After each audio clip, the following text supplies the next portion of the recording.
ஒரு சைடுல Quran, Islam, Islamic revolution, Islamic republic, Islamic financial system இது எல்லாத்தையுமே ரைட்ல டீல் பண்ணிக்கொண்டு US dollar, Trump, USA, Netanyahu, western powers இவங்க மொத்த பேரையும் லெஃப்ட்ல டீல் பண்ணிக்கொண்டு ஒரு 85 வயசு மனுஷன் இன்றைக்கும் போராடி கொண்டு இருக்கிறாரு அப்படிங்கிறது ஆச்சரியத்திலேயும் ஆச்சரியமான ஒரு விஷயம் guys.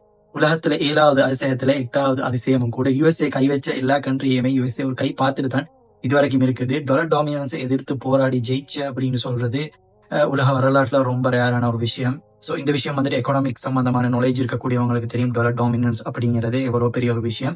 ஈரான்ல இன்றைக்கு நடக்கக்கூடிய இந்த போராட்டம் தோல்விக்கு வரும் அப்படின்னு இருந்தா யுஎஸ்ஏ எந்த அளவுக்கு சந்தோஷப்படுமோ, நெதன்யாஹூ எந்த அளவுக்கு சந்தோஷப்படுவாரோ அதே அளவுக்கு சவுதியும் சந்தோஷப்படும்.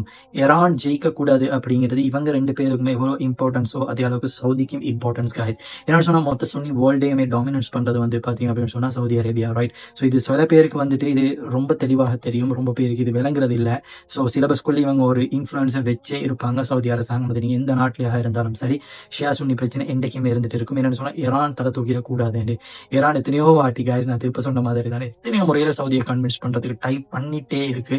ஆனால் இவங்க ஒத்து வரவே மாட்டேன்றாங்க.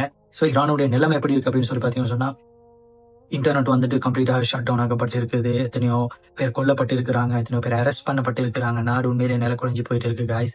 அப்படிங்கிறத நீங்க நியூஸ்ல பாப்பீங்க. ரியாலிட்டி என்ன அப்படின்னு சொன்னா பொலிட்டிக்கல் சிஸ்டம் கவர்மெண்ட் வந்துட்டு ஸ்டேபிளா தான் இருக்குது. என்னன்னு சொன்னா பவர் இன்ஃபுளுன்ஸ் எல்லாம் வந்து சென்ட்ரலைஸ்ட் ஆகப்பட்டு இருக்கு.